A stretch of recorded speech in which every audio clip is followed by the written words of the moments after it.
So as you step in, like and follow, I'd appreciate it. So you might be experiencing this yourself or trying to understand this for somebody else or for someone else that's dealing with mental health, basically hindering your daily life. So we're gonna get drop right into this because I will break it down into clearer steps, clearer areas so that you can understand, know, and take sort of actions that you can take to resolve this. I will categorize how to disrupt, how mental health can disrupt your life in terms of your focus, your energy, your our routine, and social interactions. At the end, I will talk about some of the coping mechanism or coping strategies that you can use to empower you. And again, if you want to talk more about this, if you would like to, you can join my Patreon for private consultation, and which is self love, which is more about coaching you through your mental, maybe your mental health. So for there's also a watch party on my Patreon that you can find in which we watch movies every weekend. So you can also donate or you can take part in in the movies that we watch. And it's not it's online, but it's a place where we can just watch something that we can interact with and have fun and just basically speak openly with each other.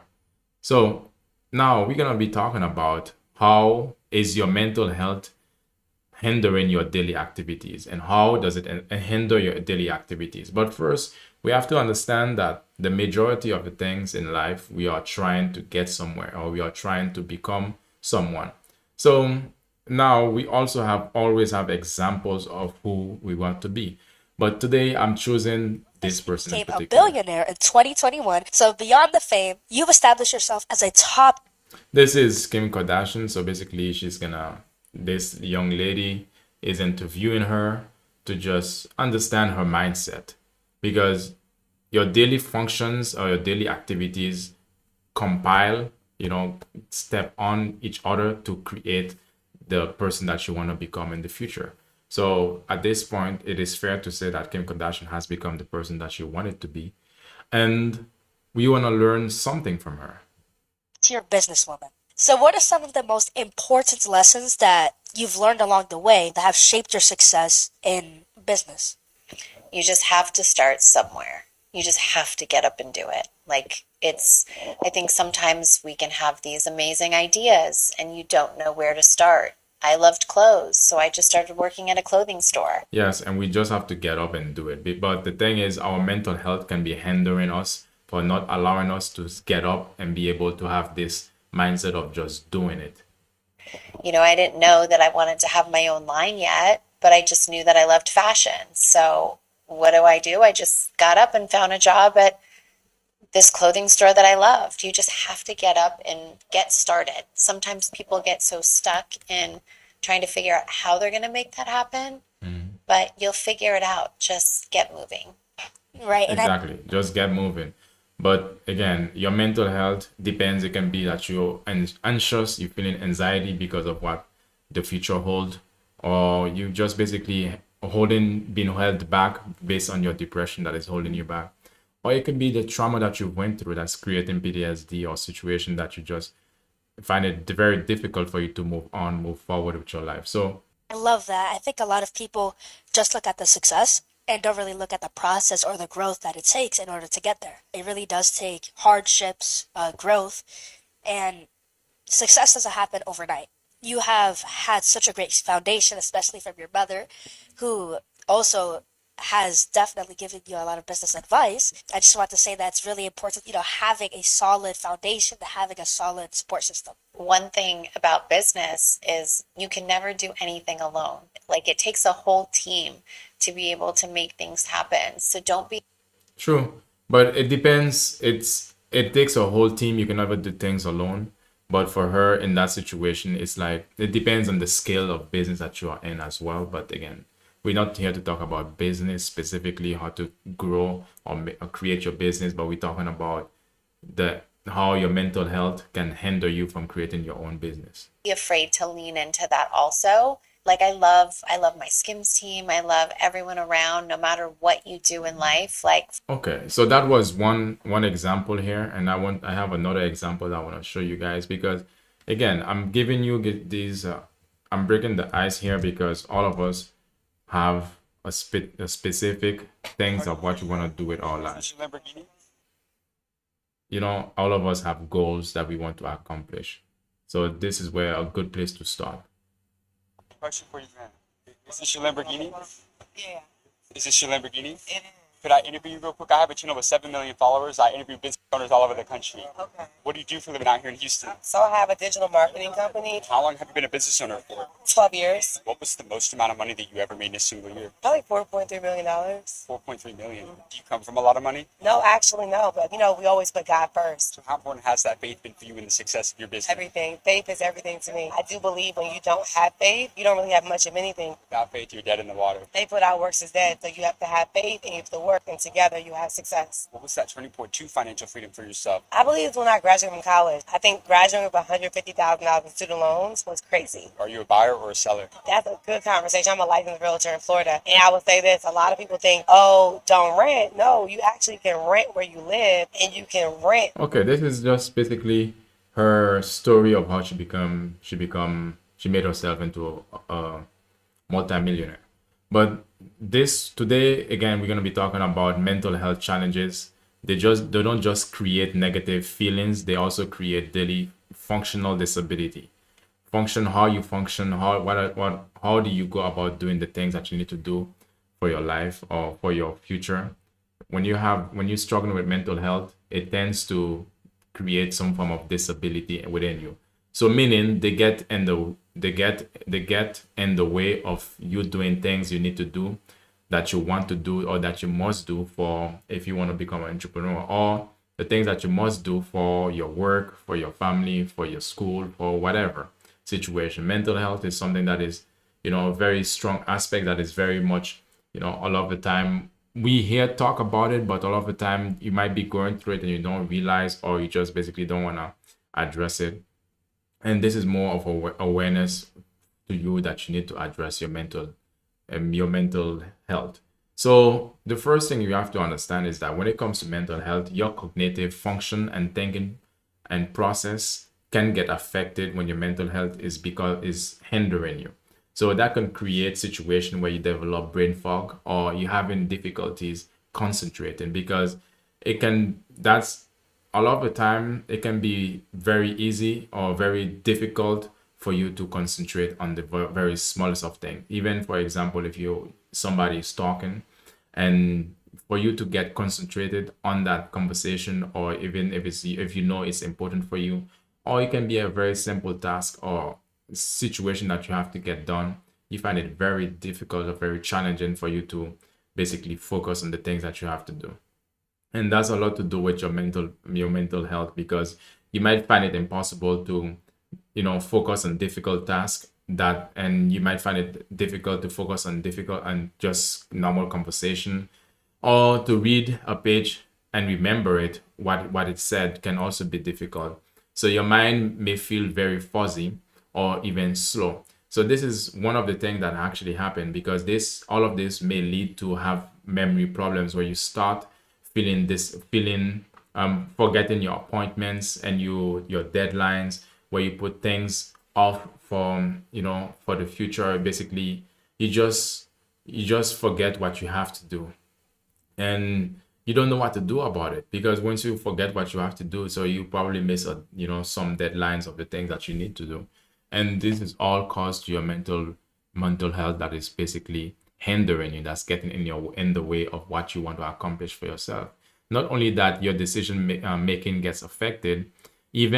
Even small choices of what you want to eat, what you want to wear, or all of these things can feel very overwhelming, and also make you feel very exhausting just to make the simple decisions that we have been making, that should be easy for you to make. So they become very difficult for you to make, and we suffer from intrusive negative thoughts, which becomes a habit pattern. One thing is for sure, in life there's always situations that are negative, and it's not only about positive situation, there are also negative situation. But the problem is when your brain gets stuck into the negative loop, that make it impossible for you to see anything positive from even situations that are positive, you see them as negative, or situations that are negative, you cannot see the positive end to it. So that would create a situation where you're stuck in this loop of intrinsic thoughts where it just become a habit that you are going through. And when you get stuck into a situation where you're constantly thinking negatively, as you can imagine, your energy is gonna be sucked out, and your motivation is gonna be zapped out as well. So you're gonna be running on empty. So you slowly develop what is called ahedonia. And for those of you who don't know what ahedonia is a simple condition that can summarize in this video that can better show and explain it to you guys. I get up and then all day I'm tired and I want to take a nap all day. I have no motivation. I don't want to do anything. I don't want to work. I don't want to talk to anyone. I don't want to hang out with anyone. I don't want to watch TV. I don't want to read a book. I don't want to even go on my phone. But also I'm bored. I don't care about anything. I get up and then all day I'm This is the tired. situation here, because in that situation you gotta ask some activities that she used to have, some activities that were special to her, some activities that she found pleasure in, but all of a sudden the things that she used to find pleasure in or that she used to be interested at, it just because they are not on, and they just become on, they're not, she's not unable to enjoy them at this point anymore. So it can be a very small thing of the her hobbies or socializing or even watching her favorite show or whatever that might be. Everything just becomes so dull in life. And that situation, what she just said also, is that she's always feeling fatigue. Not just tired, but a deep, heavy exhaustion that doesn't fix even if you sleep or you just have enough. You feel that you slept so many hours, you should have had enough sleep at this point. But you get to a point where even taking a shower feels like running a marathon. So it gets to the point where your fatigueness or just you being so tired is so heavy on you, and that's due to your mental health that is basically hindering you from your daily activities, which definitely create situation where you have to procrastinate and you create an avoidance behavior. It's not, some people might misunderstand this avoidance behavior as if it's just laziness, but it's not laziness. It's often combination of anxiety about starting things and combination with low energy and fear of failure in your task. And what that does, you can imagine when you are procrastinating things or you are avoiding things that you need to do, what tends to happen is that these things doesn't just go away. They don't just evaporate or disappear out of thin air. What happens is that they keep piling up, and this create, as they keep piling up, it creates more anxiety that you are suffering from, more of this heaviness, of this heavy burden that you are dealing with. So where this is another thing, what happened is that you get to a point where you start lacking even in the routine and your routine that you need to do, or even in the very small thing of your self-care. We all know that self-care is very important. So imagine that you are not only neglecting the things that you have to do, but you are neglecting your own very self. Even when it comes to sleep, your sleep is disrupted.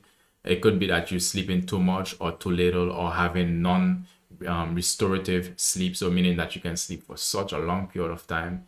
Your sleep doesn't get you to the point where you feel that you are restored energetically wise. This creates a vicious cycle where the symptoms become very worse and worse if you don't address your mental wellness. And what tends to happen as well is that when we neglect our personal care, we that can be you skipping showers, or you're not brushing your teeth, or you're not grooming yourself, or you're wearing the same clothes for days because you just want to go through a situation where your body tell you that you're going through a situation of saving energy. And what is happening is that you can wear the same things, or you're not really aware of what you are wearing. We also develop irregular eating habits where you probably forgetting to eat, or you losing appetite, or you or eating or you just eating for comfort. So meaning that you are eating things that are not nutritious, or eating things that can make you gain more weight, eating things that are not useful for you. And our nutrition, our nutrition and hydration suffers as as a cause of your mental health. So basically, you're not taking care of yourself, not only in the outside but also in the inside. So our work and responsibilities also suffer, because when you can imagine, your mental health is an aspect that is dealing with your overall lifestyle or overall life itself. And our life is not only dealing with you and other people, but also, as you can imagine, your work, you have also responsibilities which are suffering because of your mental health. And how that shows is by you experience a decrease in performance that translate into probably you missing deadlines and making uncharacteristic mistakes. You're making very small mistakes that you didn't used to, and you struggle to learn new things. And as human beings, we are learning machines, or we are learning creatures. When you find it very difficult for you to learn the very small things or to create a new habit, that can mean that your mental health is suffering. And because our brain just wanna is like a sponge, it just wanna pick up so many different things that we are seeing around, or different things that we are learning. It just wanna capture it because it's fun to it. And if you are unable to manage or arrange proper mental health, what tends to happen is you go through a situation, not only that you don't feel like doing anything to take care of yourself, in terms of your food, in terms of your grooming, in terms of your showering, or just basic hygiene. You go through a point where absentees and presentees is becoming a problem. So basically, you can be absent very quick. You can call in sick often. It could be you're not joining you're not being able to go to school or go to work, but mentally you check out, and you become very unproductive at what you're doing. So it can be that you are present, but you're not really there, and you're just basically in a situation where you're floating through life. And what tends to happen as well, you adopt a conflict avoidance mindset. A lot of the time, life, it's always you get conflict. I'm not saying that all conflicts are necessary, but some conflicts are just necessary for you to have, because life is all about conflicts. Because sometimes some people can say, okay, well, they don't want a drama, but some conflicts for some certain situation is not really worth it. But again, we are talking about the conflicts types that are really worth it. And when we adopt a conflict avoidance mindset, what tends to happen, we become unable to handle normal disagreement, or lose the ability to set boundaries for fear of confrontation or rejection. This is another thing that happens to us. And that automatically has some downward effect when it comes to our social life and our relationship life, because all of it suffers as well. So we're thinking about the holistic way of, when it comes to your mental health, has how it affects by hindering your social life or your your relationships basically suffers. So social withdrawal become like canceling plans. You have plans that you make, but you're canceling them. You're not returning texts or calls, or isolating yourself because interacting feels like draining or frightening. But you have to be careful. You have to be careful, because it's for you to decide. Because if you are deciding how to manage your life as well, it's for you to decide what you find draining and what you find frightening. Because there are certain situations that can be draining, because it's gonna cause situation where it doesn't balance. When you try to balance the scale and you try to find, okay, if I put in that amount of energy into this, what am I gonna get out of it? If the energy that you're gonna get out of it is not equivalent, or is not giving you more more than what you put into it, then you can feel that the situation is becoming draining out of you. Or it can be, and you get to a point where you become very, very irritable. You get to a point where it's easy for you to get irritated. You having very short fuse. you can be snapping at a loved ones or snapping at someone very easily over minor things. It can be something that is not so. That's why a lot of the time some people will say, okay, well, it's not a big deal. It's not a big issue. It's not the end of the world. But for some reason, something very small can make you just trip out.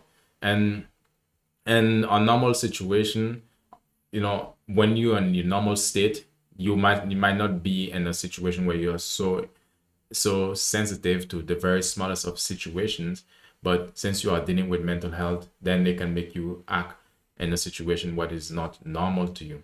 So this often leads to a feeling of guilt and shame, which worsens the cycle, because when you are lashing out or when you are very irritable and you are making decision to just lash out, you become a person that is, it's hard to be around, because by the very smallest of things that will make you, lash out on people or just lose your cool. Then when that happens, and then after the situation that you lose your cool, and then you realize, okay, I shouldn't have done that. Then you feel guilt. You might feel guilty. You might feel shame because you have done something. You have gone so far for something that is so little. So doesn't give you a good feeling. And we start to feel disconnected. You start to feel like you are behind a glass wall watching others live. And you feel lonely but incapable of connecting with others. That's another situation as well. Because one thing is for sure is that at this time it can be difficult for you to connect with people. That's one thing for sure.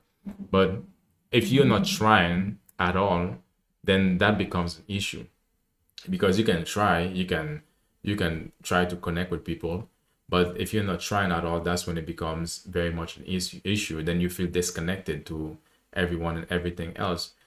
And one thing is for sure is that our emotions and physical regulation can our emotional or physical regulation can become a disaster. What do I mean by that? Emotional dysregulation is it becomes something that you struggle with. So it's almost like the same situation where you become very irritable, but there's emotion and physical dysregulation. And we can feel how this manifests in our lives is that we can be going through a situation where we feel emotions such as sadness and anger or anxiety so intense. We feel these emotions so intense, and that they become so uncontrollable, these emotions, that they get so intense that we get to a point where we just black out. We just don't know what else to do. Or we get to a point where we just feel numb.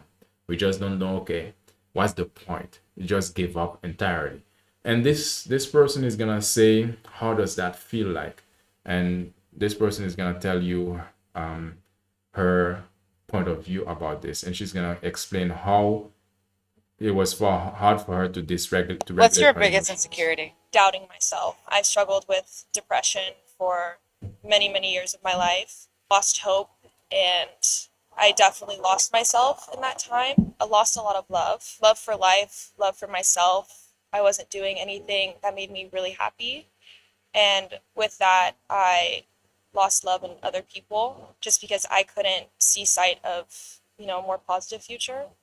And that's because of her lack of emotional regulation. And she couldn't see any positive future because it's, again, big due to her mental health. Then it put her into this cycle, or into this situation where she couldn't see anything beyond her, and she couldn't see any way out of the situation that she was in. So this is, and it really took a toll on everything. Maybe the past year, I finally found that confidence within myself, and I've grown so much as a person.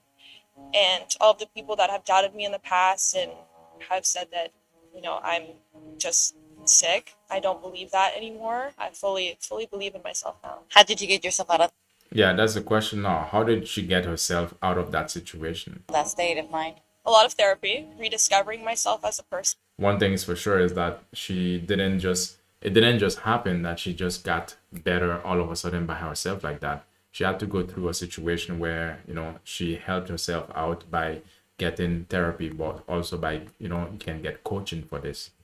And a lot of internal, external work, journaling. I started acting again, painting, doing the things that I used to love doing, developing new relationships that stemmed from love. Can I have your Yes, developing new relationship that stem from love.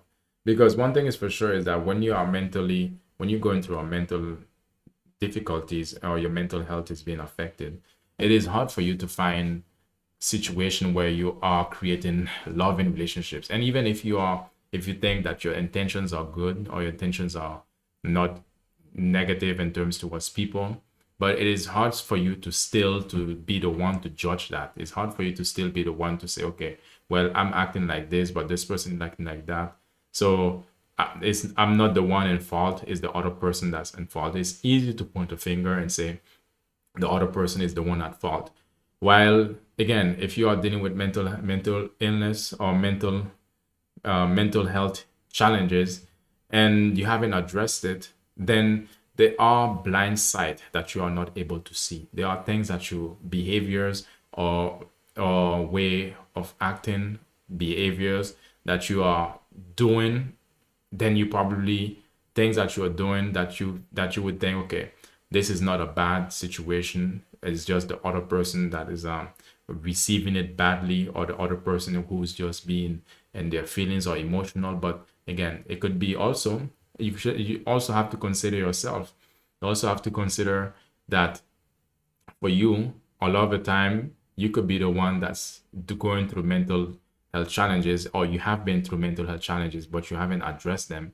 But then, even though you haven't addressed them, but you feel that you are okay, well enough to be judging somebody else in terms of their mental illness. So it's not one thing is for sure is not when it comes to mental health is not upon you to judge other people. It is upon you to judge your own self, to find your own healing first, and then when you are mentally stable, then you can actually, still don't judge other people, but you can actually be able to view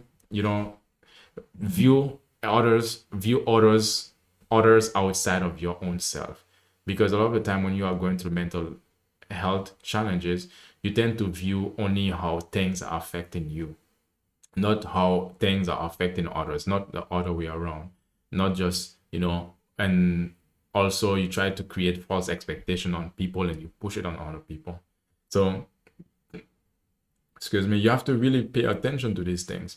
And we also develop physical challenges where, for example, mental distress manifests physically. So one thing is for sure is that if you are dealing with mental health issues, we develop headaches all of the time. We develop also stomach aches or muscle tension or body aches. And we also in a constant state of fight or flight. So basically, it is a situation where we don't have our peace of mind and we don't have our well-being. So it's like our heart is always racing, always jumping.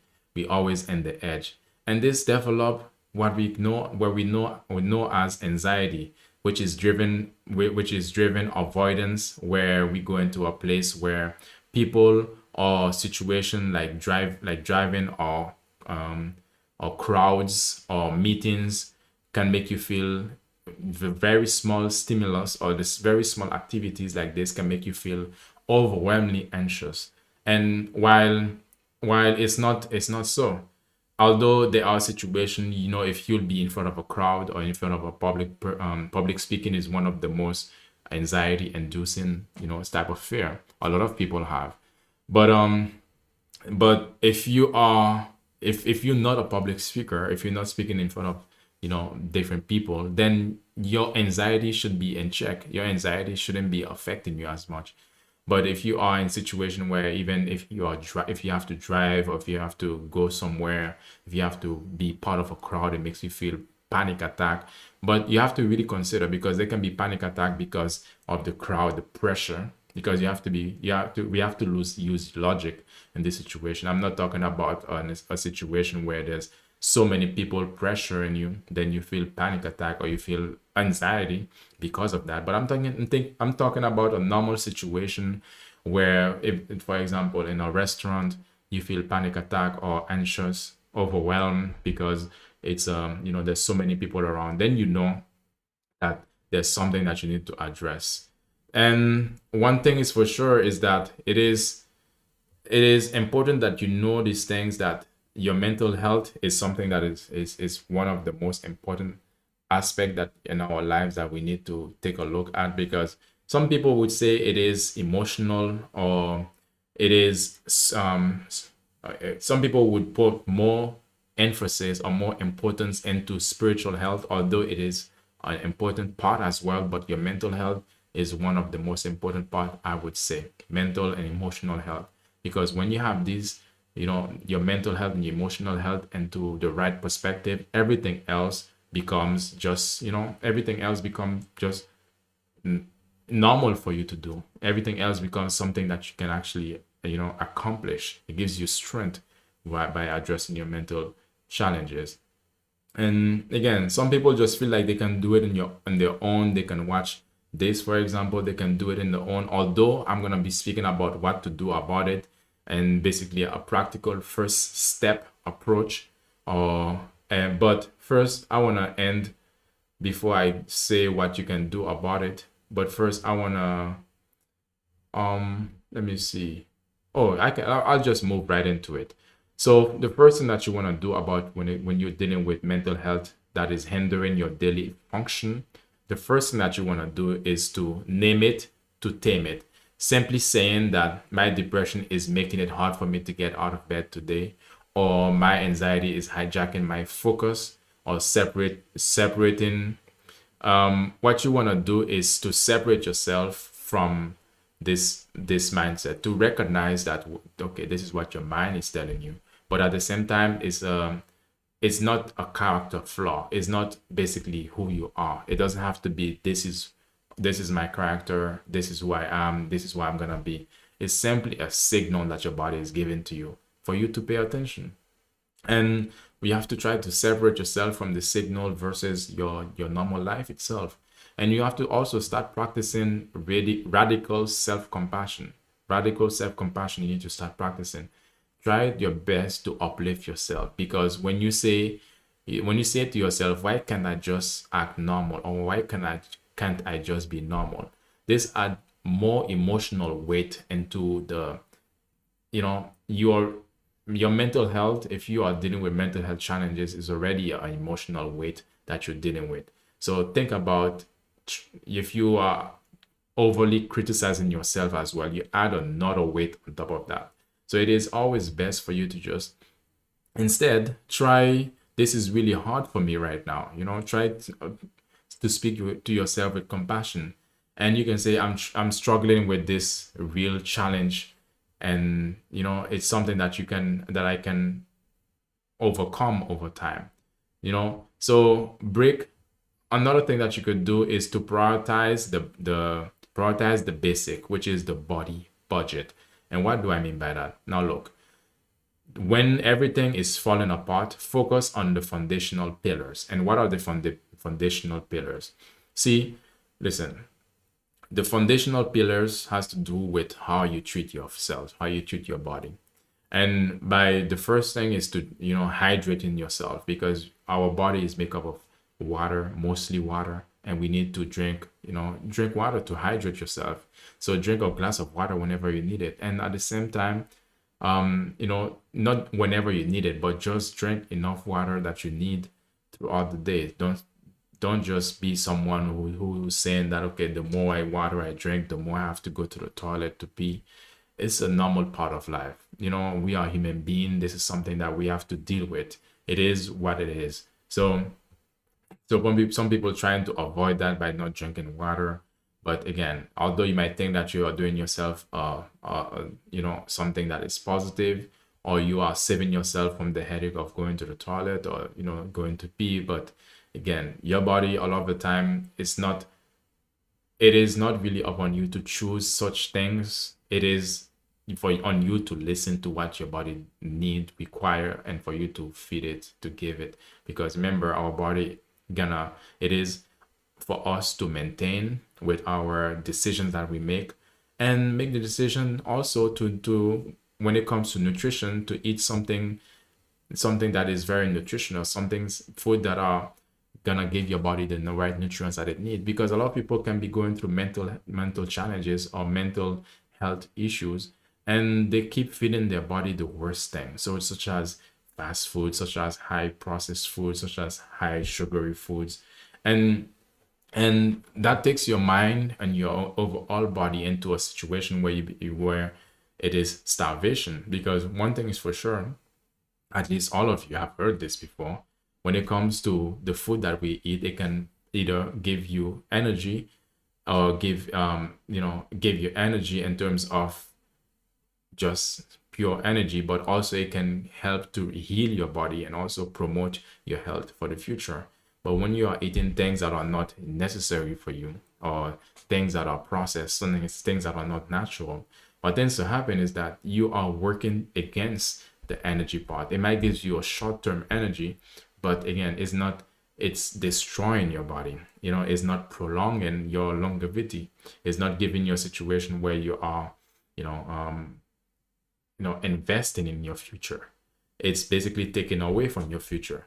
So another thing that you want to do is to sleep. Sleep is very important. Again, protect your sleep time and create your own down routine, because everybody need that.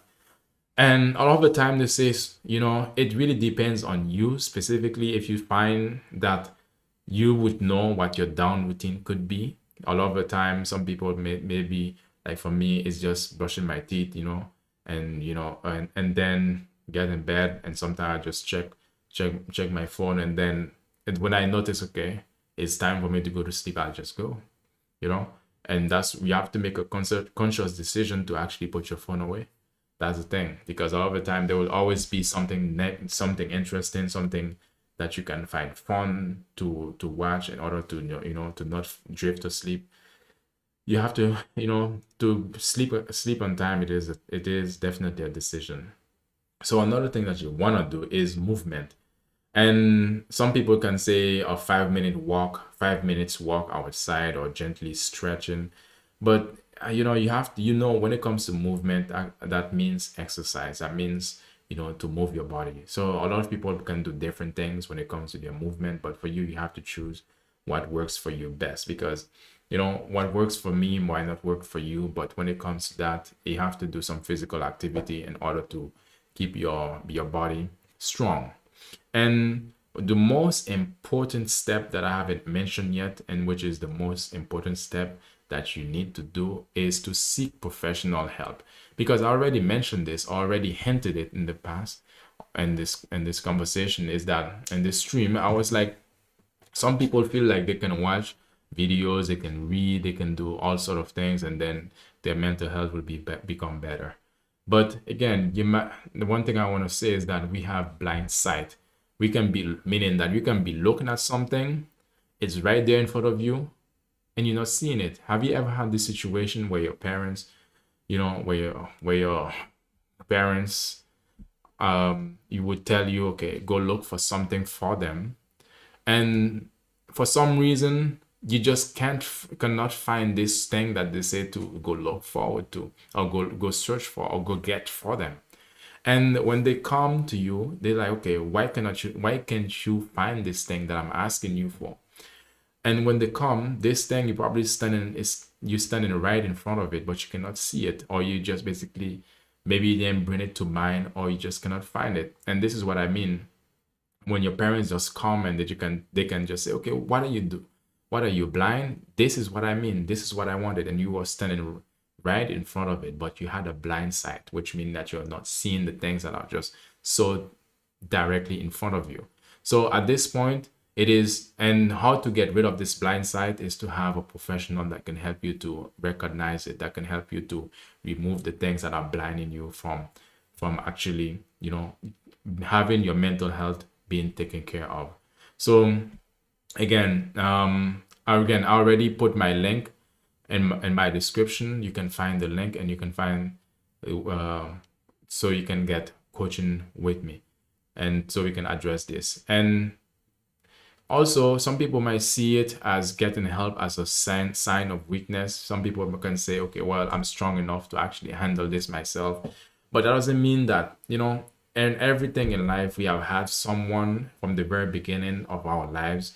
We have had someone to help us to either multiply our our output, or multiply our result, or help us to make our weak point into our strong point.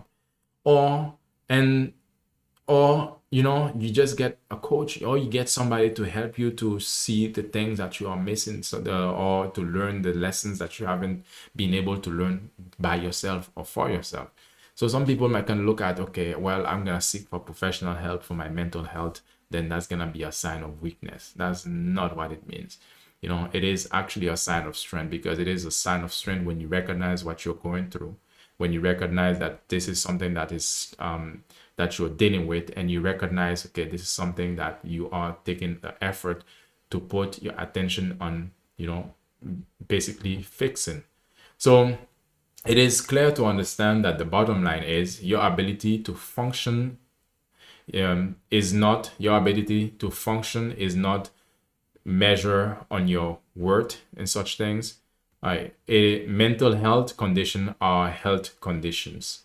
So they tend to drain your battery, slow down your processor. When we talk about your battery, how you feel in terms of if you are excited, if you have energy, and also it distort your operation system. It distort, meaning that your natural way of being, your normal way of being can be distorted, meaning that it's just you are doing things that you feel that are normal, but they are not normally who you would normally be. So this is one thing to understand when it comes to mental health, because like I said, you can have blind sight. You can be doing some things that you probably think that you are doing the right thing, but again, and then it's not the right thing. So just like I gave an example again, your parents can tell you to go look for something, it's right in front of you, but you're not seeing it until they come and point it out or just take it. So mental health can be the situation that you're going through. So which, one thing to understand is that with the right support, understanding and tools, you can regain your functions or your functionality to your normal self and build a life that accommodates your mental health needs. You took the first step again. You took the first step by actually watching this, or by actually considering your mental health, because it's one thing that we cannot compromise on, and you have to consider the next step. The next step is going to be the most important step, which is reaching out and get help.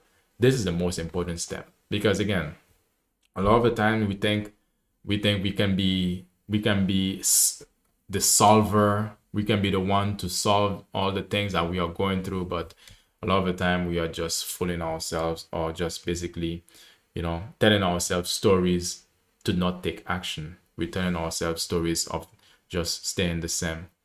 So how you guys doing? Yeah, you like it? I like it too. You like the Christmas light. Christmas light look nice. Yeah. It's Christmassy. Let me make it a bit. Yeah. Okay, so there's this young lady, and her story is very heartbroken, but I'm glad that she's able to be here to tell us her story. And this is one of the things about mental health, because sometimes these things can happen.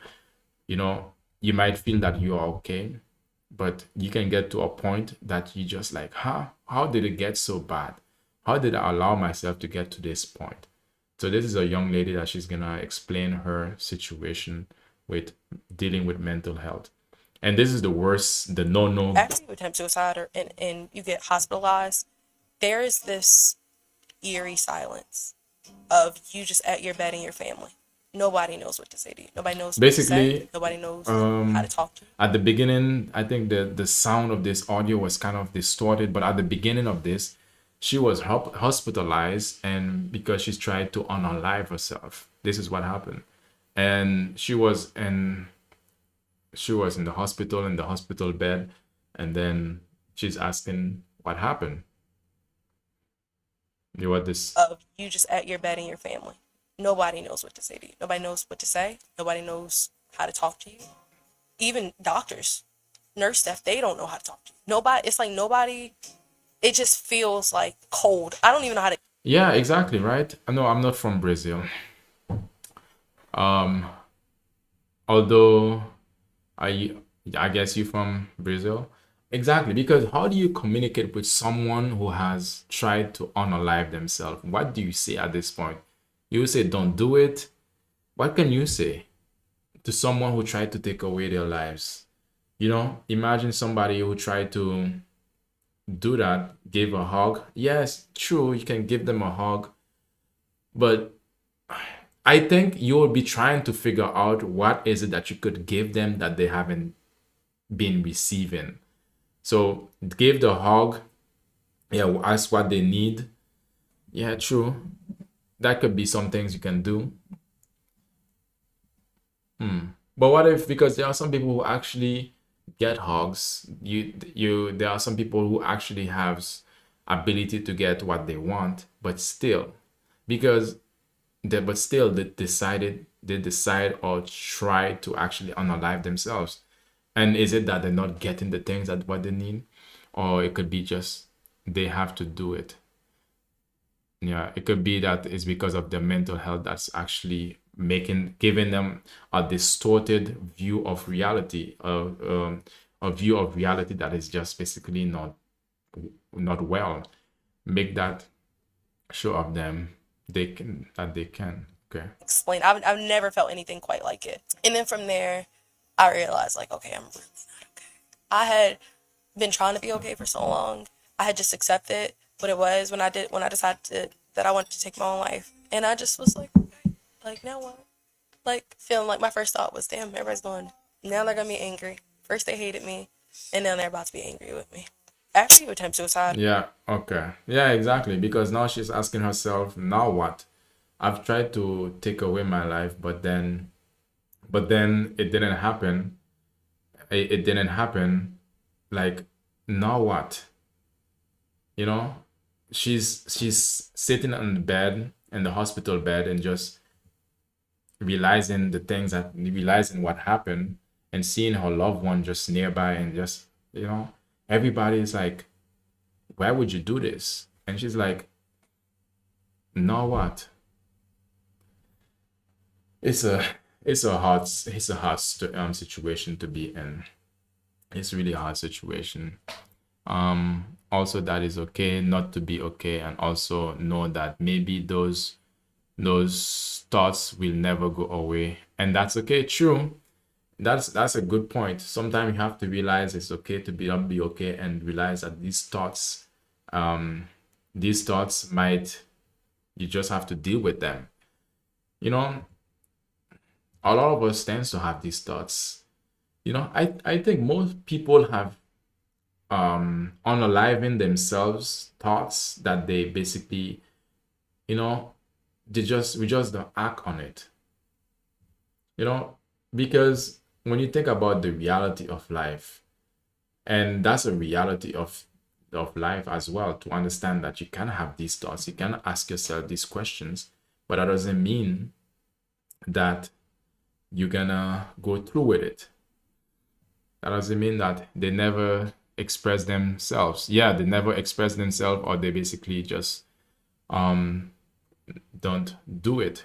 And the best case scenario is that if you are experiencing yourself in that, get into that place where you feel that you want to unalive yourself, then it is a good sign for you to understand that you need mental health help for your mental health. Because in the situation, most of us, you know for sure that you are not a quitter, and the situation is not a situation that you cannot handle.